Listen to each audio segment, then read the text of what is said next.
جلاله وجه الكريم وعظيم سلطانه. أشهد أن لا إله إلا الله وحده لا شريك له، وأشهد أن محمدا عبده ورسوله. اللهم صل وسلم وبارك على سيدنا وحبيبنا وقرة أعيننا محمد وعلى آله وأصحابه ومن سار على نهجه ومن جاهد حق جهاده ومن تبعهم بإحسان إلى يوم الدين. اللهم لا سهل إلا ما جعلته سهلا وأنت تجعل الحزن إذا شئت سهلا. Ma'asyarul muslimin wal muslimat, hafizakumullah ta'ala. Alhamdulillah, pada kesempatan pagi yang cerah ini Allah Tabaraka wa Ta'ala memberikan nikmat yang begitu besar kepada kita semuanya untuk bisa hadir di tempat ini dalam rangka kita sama-sama untuk tafaqquh fiddin, sama-sama untuk kita berusaha mendekatkan diri kita kepada Allah Tabaraka wa Ta'ala. Mudah-mudahan kita digolongkan oleh Allah menjadi hamba-hamba yang pandai bersyukur kepada Allah dan menjadi hamba-hamba yang pandai bersabar atas setiap ujian yang Allah Tabaraka wa Ta'ala berikan kepada diri kita, dan kita menjadi manusia-manusia yang mulia, manusia-manusia yang memiliki kedudukan tinggi di sisi Allah Tabaraka wa Ta'ala. Maka jemaah dimuliakan Allah, pada kesempatan pagi hari ini kita akan membahas tentang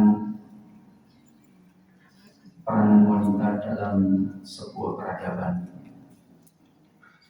Sebelum saya sampaikan tentang perkara itu, maka kita bahas dulu tentang kaidah 3 hal yang harus kita pahami supaya dalam kerangka kita berpikir itu betul-betul sesuai dengan apa yang kita harapkan. Pertama, kata para ulama, harus ada pemahaman dalam diri kita sebagai seorang muslim yang mengaku muslim. Muslim itu orang yang pasrah bonggoan, orang yang mengaku pasrah kepada Allah, aslama yuslim, orang yang betul-betul menyerahkan dirinya kepada Allah, maka orang itu disebut muslim atau sikapnya disebut Islam. Nah, apa yang harus kita pahamkan pada diri kita? Meyakini bahwa tidak ada aturan dan hukum yang terbaik kecuali aturan dan hukum Allah Tabaraka wa Ta'ala. Ini yang harus kita tanamkan. Maka Rasulullah SAW menyebutkan dalam ayat Imam Muslim, fa inna asdaqal hadithi kitabullah wa khairal huda huda Muhammadin sallallahu alaihi wasallam wa syarrul umuri muhdatsatuha. Artinya Rasulullah menyampaikan, fa inna asdaqal hadithi kitabullah, sebenar-benar perkataan itu adalah Al-Quranul Karim. Tidak ada satu perkataan di dalam Al-Quran yang itu adalah kedustaan, itu tidak ada. Semuanya adalah benar, dan itu sebaik-baik yang merupakan petunjuk dari baginda Rasulullah SAW. Maka disebutkan oleh Rasulullah, wa khairul huda huda Muhammadin sallallahu alaihi wasallam, dan sebaik-baik petunjuk adalah petunjuk Nabi. Artinya Al-Quran sebagai asdaqal hadith, perkataan yang paling jujur, paling benar, tidak ada koreksi, tidak ada evaluasi, tidak ada kesalahan sedikit pun, dan sebaik-baik petunjuk adalah petunjuk Rasulullah Sallallahu Alaihi Wasallam, yaitu di dalam sunnah. Artinya Al-Quran dan Sunnah ini menjadi pegangan hidup yang terbaik. Maka semua aturan itu mengandung hikmah yang kita harus pahami. Maka kenapa dalam Islam diatur wanita itu harus berhijab, apa yang harus ditutupi, bagaimana dia keluar safar, bagaimana wanita itu berkomunikasi dengan lawan jenis, bagaimana laki-laki dan perempuan itu tidak boleh ikhtilat berduaan, tidak boleh campur baur di antara laki-laki dan perempuan. Itu semua diatur itu, kita harus pahami bahwa semua bentuk aturan itulah yang terbaik. Kita itu yakin bahwa Allah itu pencipta makhluk yang bernama manusia. Betul tidak? Kita yang ciptaan siapa? Allah. Orang yang paling paham di antara manusia tentang sebuah mobil Alphard itu yang paling paham siapa? Yang membuatnya, paham? Karena dia tahu kemampuan mobil tersebut, kelemahannya, kekuatannya, kecepatannya, bodinya, semua yang tahu tentang mobil itu ya si pembuat mobil. Di antara manusia yang paling paham adalah si pembuat mobil. Dan kita itu diciptakan oleh Allah. Maka yang paling tahu tentang diri kita, kelemahan kita, kekurangan kita, kekuatan kita, daya saing kita, kekuatan bertahan kita, semua itu yang paling paham dan paling tahu adalah Allah Ta'ala. Itu yang harus kita pahamkan. Ada yang protes, Ustadz, kenapa kok orang berbuat zina yang sudah menikah itu harus dirajam? Rajam ditanam di tubuhnya ke dalam tanah, tinggal kepalanya saja di atas tanah. Terus kepalanya dilempari batu dengan batu yang tidak terlalu kecil dan tidak terlalu besar, yang sampai orang tersebut wafat.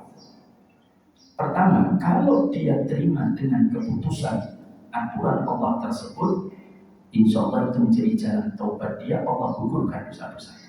Buktinya apa? Ketika Rasulullah dan para sahabat merajam seorang wanita yang minta dirajam, dihukum tersebut, maka kata Rasulullah kepada Khalid bin Walid, ya Khalid, andaikan pahala taubatnya wanita ini, pahala taubatnya dari wanita ini dibagikan kepada penduduk Madinah, maka cukup. Artinya betapa besar pahala orang bertaubat. Artinya orang itu memang mati, iya. Mungkin punya anak, mungkin punya suami, iya. Tapi orang itu memang harus seperti itu, meninggal. Dengan itu jalan yang terbaik. Apa jalan terbaiknya? Yaitu perempuan tersebut selamat dari siksa neraka. Dia diampuni oleh Allah, dapat pahala taubat, dan itu menjadi pelajaran penting bagi yang lain. Sehingga ketika seseorang mau berbuat zina, itu dia akan berpikir 1000 kali. Kalau ketahuan, dihukum bisa mati. Kalau dia belum menikah, maka dia dicambuk 100 kali di depan umum. Kali ini lebih ringan hukuman, karena belum menikah. Tapi kalau sudah menikah, sudah punya pasangan, punya sawah dan ladang, malah garap ladangnya orang, maka itu hukumannya rajam. Ada yang mengatakan apa hukuman itu apa enggak terlalu berat? Ya memang begitulah. Allah itu tahu betul manusia, paham? Manusia itu perlu dibegitukan supaya betul-betul mereka itu takut untuk berbuat keburukan. Sekarang kalau korupsi itu hanya dihukum 5 tahun, 3 tahun, kira-kira korupsi lagi nggak? Korupsi lagi. Berapa banyak di Indonesia ini sudah terjadi kasus korupsi. Kemarin sudah ada penyerahan dari kejaksaan ke Menteri Keuangan dari kasus yang diselesaikan, dan sitaan dari hasil korupsi itu sudah mencapai 13 triliun. Jadi sekitar 13.000 miliar. 13.000 miliar. Itu kalau duit itu dimasukkan ke masjid ini nggak akan cukup. Nggak akan cukup. Pernah makan duit 1 miliar? Belum pernah. Nonton pernah ya? Nah, ini tentang apa namanya hukuman. Ada yang mengatakan, kasus dalam Islam, misalkan memperkosa orang, hukuman dalam Islam mati. Maka kalau hukuman orang memperkosa hukumannya mati, maka orang akan berpikir 1000 kali untuk memperkosa orang. Paham? Sekarang coba negeri yang katanya paling modern, negeri yang katanya paling makmur, negeri yang katanya paling maju, yaitu negara superpower Amerika Serikat. Itu adalah negara tertinggi, pernah menjadi negara tertinggi di dunia kasus pemerkosaannya. Itu kira-kira pernah mencapai angka tiap sekitar 15 menit sekali terjadi kasus pemerkosaan di Amerika. Tiap 15 menit sekali. Saya sudah hampir 15 menit. Berarti sudah hampir 1 kali terjadi kasus pemerkosaan. Dan rata-rata. Dan kenapa kok tidak jadi headline berita pemerkosaan? Kan sudah biasa di sana, Pak. Oh, pemerkosaan lagi itu biasa. Dokter memperkosa pasiennya, itu hal yang umum di sana. Kenapa? Karena memang sudah sering terjadi. Karena hukumannya ringan. Maka sampai disebutkan di sebuah berita dari hasil penelitian FBI itu 90% pelaku pemerkosa setelah menjalani hukuman yang dijatuhi tuntutan 7 tahun, vonisnya 4 tahun, 2 tahun sudah keluar. Itu 90% memperkosa lagi. Paham? Itu 90%. Bayangkan, kalau dalam Islam sudah memperkosa, ketangkap, suruh tobat, suruh beristighfar, taubat, kemudian dihukum mati. Udah dipanjul, sudah selesai. Kayak kasus, misalkan kasus sodomi, ya. Ada orang mensodomi orang, atau 2 orang yang saling suka kemudian melakukan hubungan sodomi. Kalau dia menyodomi, yang dihukum yang menyodomi saja. Tapi kalau dia melakukan dengan kerelaan berdua, maka yang dua-duanya dihukum. Kenapa bisa demikian? Dan hukumannya apa? Hukumannya mati. Ali bin Abi Thalib pernah mengusulkan dibakar, tapi ditolak oleh Ibnu Abbas. Kata Ibnu Abbas, yang paling berhak untuk membunuh dengan cara dibakar adalah Allah Tabaraka wa Ta'ala. Nah, maka sebagian ulama berpendapat dan sebagian sahabat berpendapat dipancung dua-duanya. Tapi sebagian lagi berpendapat merujuk pada pendapat Imam Ibnu Abbas, yaitu diapakan? Hukuman matinya gimana? Pelaku liwat itu sodomi, homoseksual, yang sudah duhul antara farji laki-laki masuk ke duburnya laki-laki, itu hukumannya adalah mati jelas. Tapi di apakan cara mati? Kata Imam Ibnu Abbas, ini pendapat yang paling kuat dari antara pendapat para ulama, kata Imam Az-Zahabi, yaitu dijatuhkan dari tempat yang paling tinggi di negeri dia apa. Kalau itu orang Solo ya digoni budal Alila. Kan paling tinggi mana? Alila kan? Nah, dijatuhkan dari sana, sekaligus dijatuhkan dan dilempari dengan batu kalau belum mati. Itu adalah hukuman bagi mereka. Ada yang berpikir kok sadisme kan itu kan? Betul atau tidak? Ya. Kok sadisme Pak Ustaz? Ini bukan sadis. Dalam sebuah kaidah itu ada namanya efek jerah, ya kan? Nah, maka ini dilakukan supaya tidak terulang. Jangan tahu kasus itu berulang. Banyak. Saya itu sudah mendapatkan banyak sekali laporan penyimpangan seksual di masa kita. Saya sampai terus duduk. Apakah separah ini? Betul itu. Saya tidak ini berita yang kalau dengan saya bukakan datanya itu nangis ini. Betul. Betapa parahnya masyarakat kita yang baik itu lesbian, baik itu homoseksual. Itu banyak. Pernah kasus terjadi kan?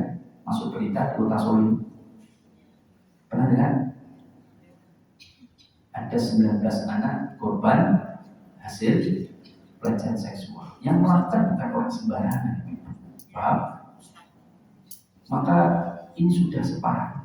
Orang sekelas paham agama saja bisa melakukan, apalagi yang tidak paham agama. Maka hukuman berat itu menjadi efek jerah. Sekarang coba, dan saya pantau ternyata orang yang melakukan ini juga korban dulunya. Dia dulu juga korban tetangganya. Jadi dititipkan oleh bapaknya ke tetangganya, ternyata jadi korban sejak kecil. Maka dia jadi pelaku. Kalau pelaku ini kemudian melakukan sebuah puluhan anak, kata data terakhir saya dapatkan 22. Katalah 22 anak. Lalu 22 anak ini kemudian jadi pelakunya 10 lah, 50%. Nanti 10 melakukan lagi terhadap orang pelaku, ya nambah banyak. Makanya ketika dia melakukan diputus mata rantainya, ya dihukum mati. Itu dalam Islam. Makanya nggak main-main. Ini supaya karena Allah itu tahu betul apa yang terjadi pada hambanya. Bagaimana kekuatan mereka, kelemahan mereka, daya pengaruh mereka, itu semuanya Allah tambah betul. Maka tidak ada hukum yang terbaik kecuali hukum Allah Subhanahu wa Ta'ala. Kenapa perempuan harus menutup auratnya? Supaya tidak menjadi godaan bagi kaum pria. Betul ya? Laki-laki itu hanya memandang, itu tumbuh syahwat. Betul. Maka oleh karena itulah berapa banyak kasus yang terjadi kasus pemerkosaan itu karena gara-gara melalui pandangan mata. Maka jaminan gunakan Allah ini yang harus kita pahamkan. Jadi tidak ada aturan. Kenapa sih perempuan kok harus ketika safar jauh itu harus ditemani mahramnya? Islam bukan merendahkan perempuan, bukan dianggap lemah, bukan. Tapi memang itulah aturannya. Justru Islam memuliakan kaum perempuan. Mau bagaimanapun, perempuan yang laki-laki itu fisiknya beda, nggak bisa disamakan. Betul tidak? Nggak bisa disamakan. Oh, itu dalam film aja perempuan bisa mengalahkan 100 laki-laki. Itu kan cuma dalam film. Secara kekuatan itu beda, tenaga bentuknya itu beda. Makanya Allah sudah desain seperti itu, punya fungsi masing-masing. Makanya ditemani mahramnya itu supaya tidak diganggu. Saya terakhir kali saya datang ke tempat saudara di Klaten. Ternyata waktu itu sedang tangisan. Tangisan, ya. Saudara saya nangis, kemudian ada beberapa mbak itu nangis. Saya datang, mau mbak? Itu kerabat saya dia sampaikan, iki lu tonggoku, kata kakak sepupu saya, ini tonggoku diperkosa oleh 5 pemuda bapak-bapak. Dia pergi dari kampungnya ke satu kampung malam jam 9 sendirian di tengah jalan diperkosa. Bayangkan. Ini kalau sudah terjadi baru nangis. Tapi kalau dikandani aku itu udah lemah kan itu kan, aku yusuf padu kan itu kan. Nah kalau dicekkan bapak-bapak yuk repot kan, dia masalah. Kadang-kadang naik gunung sendiri ya tidak. Saya itu ketemu seorang mahasiswi, saya datang berdasarkan omongan beliau ya. Saya tidak yang dia mengatakan begini, Ustaz, alhamdulillah saya sudah keluar dari organisasi yang kemahasiswaan yang saya masuk di dalamnya. Ternyata ngeri Ustaz.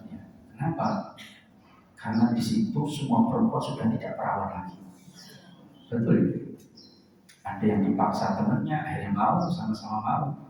Kenapa? Ini adalah perkumpulan mahasiswa yang tergabung dalam komunitas pecinta mendaki gunung itu. Mendaki gunung kemana? Jadi perempuan laki-laki biasa mendaki gunung bersama dengan teman-teman namanya gunung ini sana. Dia cerita, yang teman saya ini Ustaz itu sudah hilang di Gunung Lawu, yang ini di Gunung Pas, di Gunung Merapi, ini dengan teman-temannya. Ada yang dipaksa, ada yang karena keadaan, ada yang digoda, macam-macam. Itu baru kehilangan, baru nangis. Islam itu sudah bikin aturan yang terbaik. Kamu merasa mampu menjaga dirimu, ya kamu merasa, tapi Allah berikan aturan itu supaya kamu itu terjaga. Islam tidak merendahkan wanita mengambil lemah, tidak. Tapi dari satu sisi memang harus didampingi oleh laki-laki. Maka ini harus dipahami bahwa tidak ada aturan Allah kecuali yang terbaik itu bagi seorang. Nyatanya aku ning kene Surabaya ning yo biasa dhewean yo ora masalah. Barang terjadi masalah baru kan gitu kan? Itu kadang-kadang yang kurang dipahami oleh banyak wanita.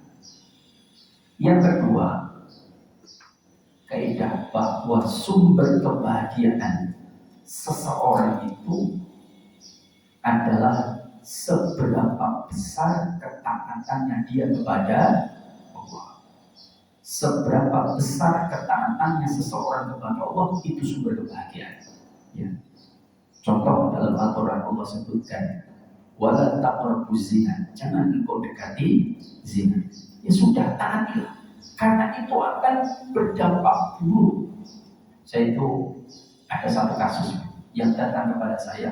Kasusnya ini, ada seorang yang memang satu tempatnya banyak kasus. Maksudnya dicurhati banyak kasus. Bukan ustaz yang berkasus, tapi banyak kasusnya. Baru nanti siang saya juga ketemu sama jamaah tentang rumah tangga yang bermasalah.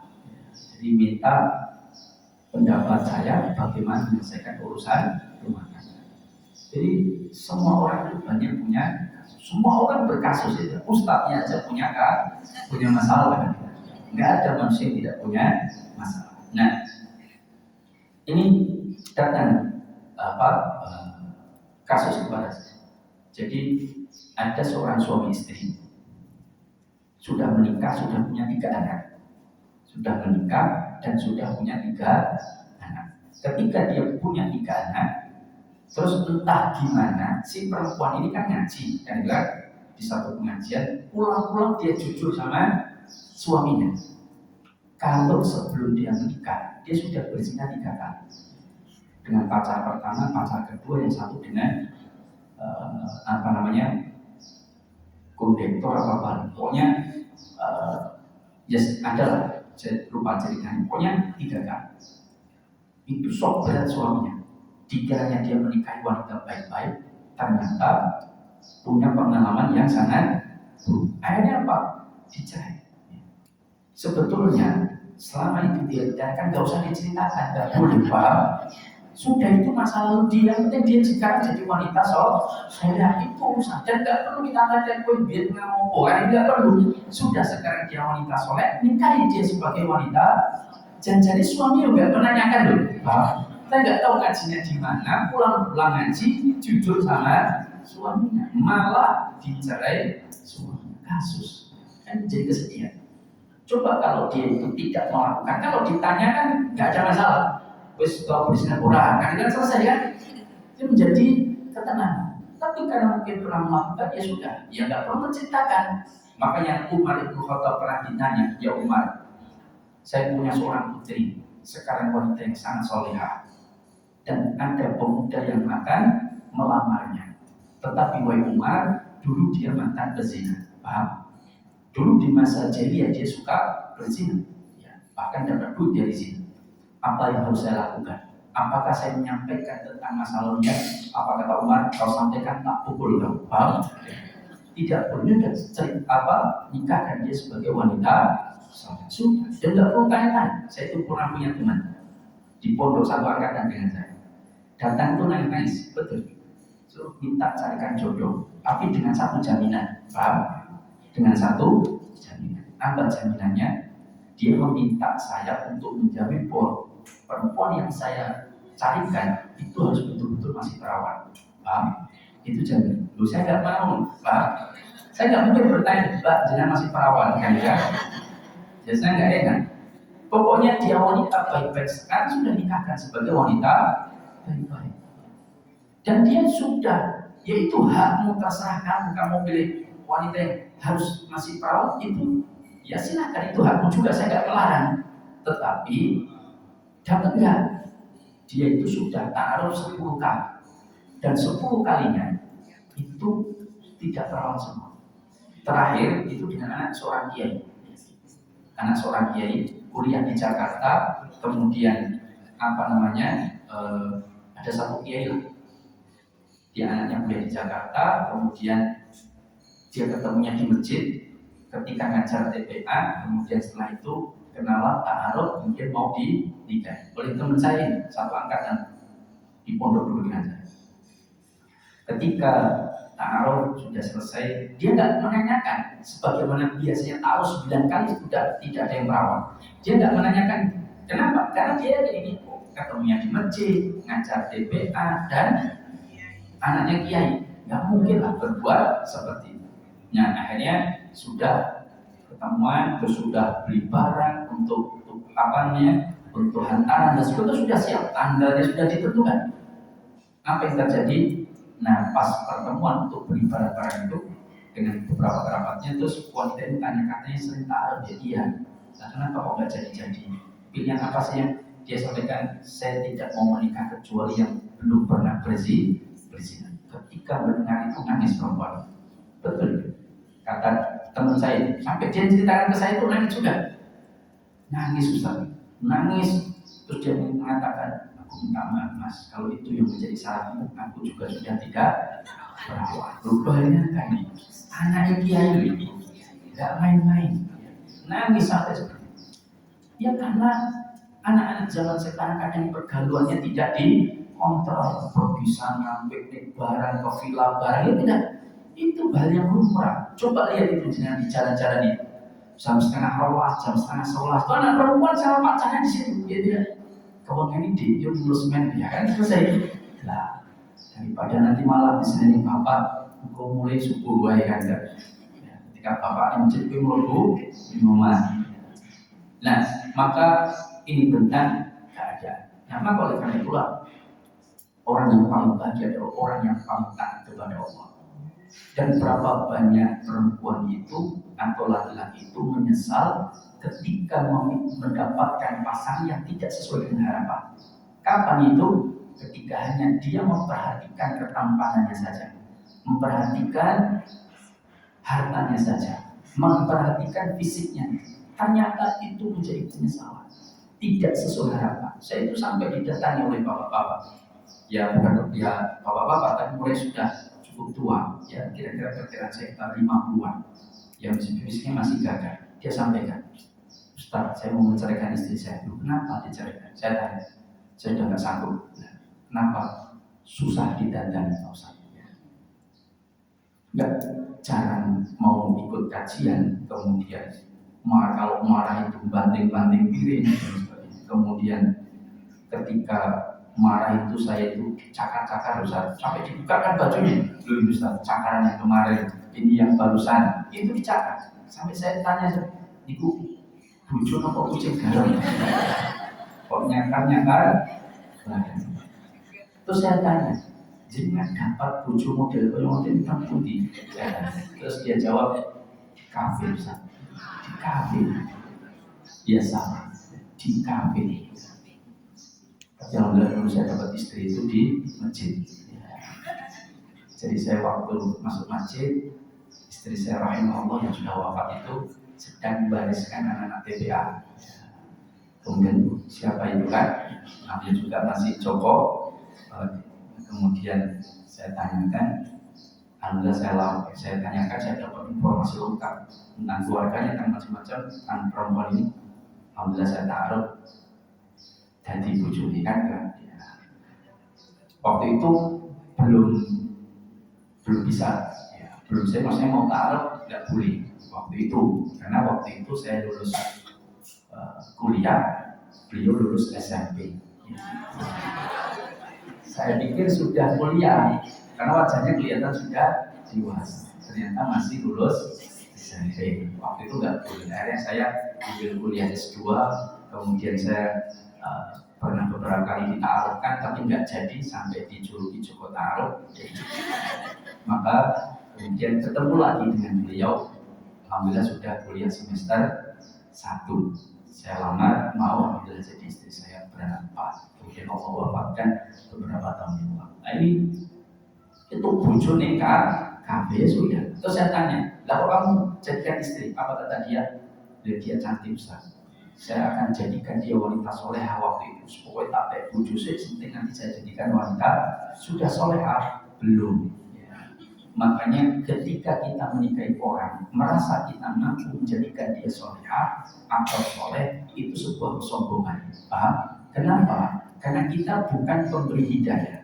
Kita itu penyampai hidayah. Dia mau terima itu haknya Allah. Kita nggak bisa merubah orang.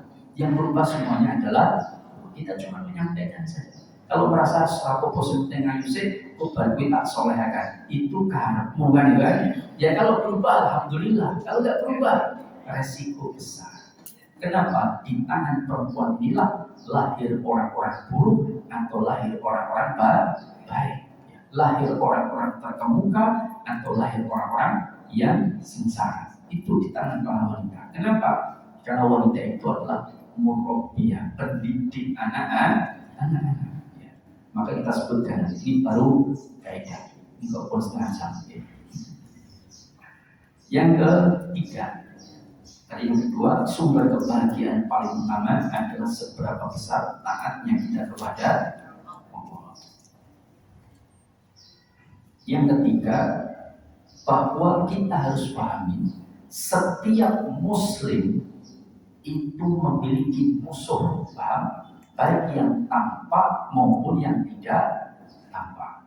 Setiap Muslim itu memiliki musuh, baik yang tampak maupun yang tidak tampak. Maka kalau ada orang mengatakan, alhamdulillah saya itu nggak punya musuh, bermasalah dia, paham? Berarti setan konsolnya kan, iblis sahabat karibnya. Nah, kita itu pasti punya musuh, dan orang-orang di luar Islam sana ingin menghancurkan Islam itu jelas, ya tidak? Iya.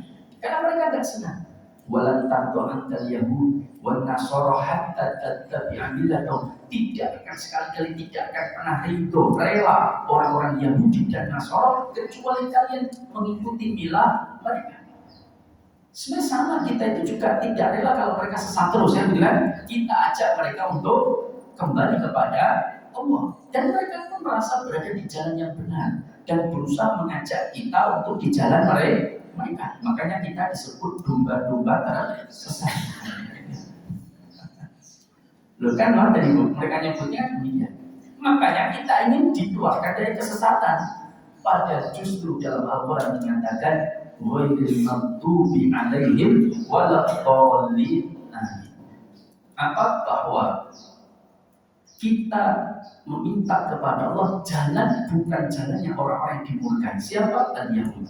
Dan bukan jalan orang-orang yang sesat, yaitu Nasara. Maka oleh karena itulah kita berusaha mengajak mereka untuk kembali kepada jalan yang orang-orang yang diberikan nikmat oleh Allah. Siratal ladzina an'amta 'alaihim ghairil maghdubi 'alaihim waladdallin. Nah, mereka pun sama. Mereka tidak akan rela sampai kita ini mengikuti milah mereka, mengikuti ajaran mereka. Itu yang mereka inginkan. Maka kita harus paham, kita itu punya musuh.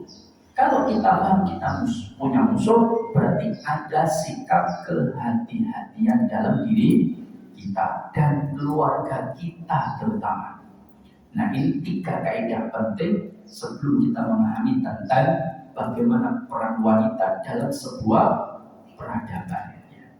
Sebuah negeri itu bisa hancur karena wanita, betul tidak? Iya. Jangan tahu runtuhnya kerajaan Majapahit itu karena wanita, betul? Karena wanita. Katanya, konon ceritanya, saya nggak tahu dalam sejarah itu Raja Majapahit II katanya itu terperdaya oleh perempuan sehingga terjadilah banyak pemberontakan karena menggoda istri-istri pejabat bawahan-bawahannya sehingga raja ini dibunuh. Ini runtuhnya Majapahit. kan runtuhnya kerajaan Mesir salah satunya.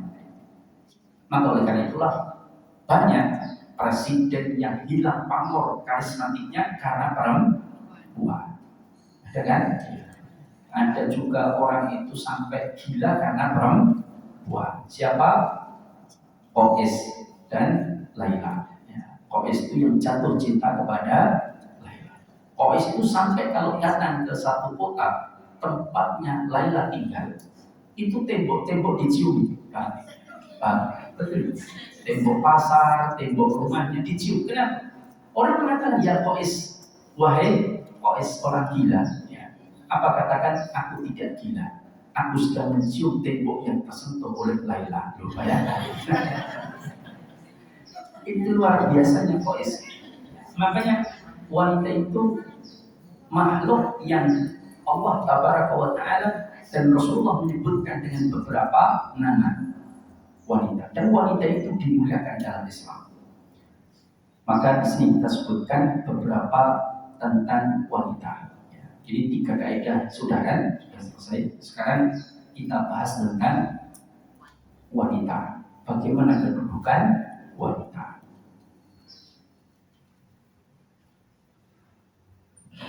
Apa kedudukan wanita? Dulu ada wanita sebelum masa Islam dan wanita setelah masa Islam dan wanita di zaman modern. Kan itu kan kita bagi menjadi 3 fase. Masa sebelum jahiliyah, masa seketika jahiliyah, masa di masa Rasulullah, masa Islam keemasan, dan masa modern zaman sekarang. Ini 3 fase. Nah, kita lihat bagaimana keadaan 3 fase ini. Pertama, sebelum kita bicara kedudukan wanita dalam Islam, ini 3 fase wanita di dalam peradaban. 1, peradaban jahiliyah. Wanita di masa jahiliyah apa yang terjadi? Dijadikan seperti barang. Betul tidak? Wanita itu di masa jahiliyah itu suka dinikah, gak suka dicerai.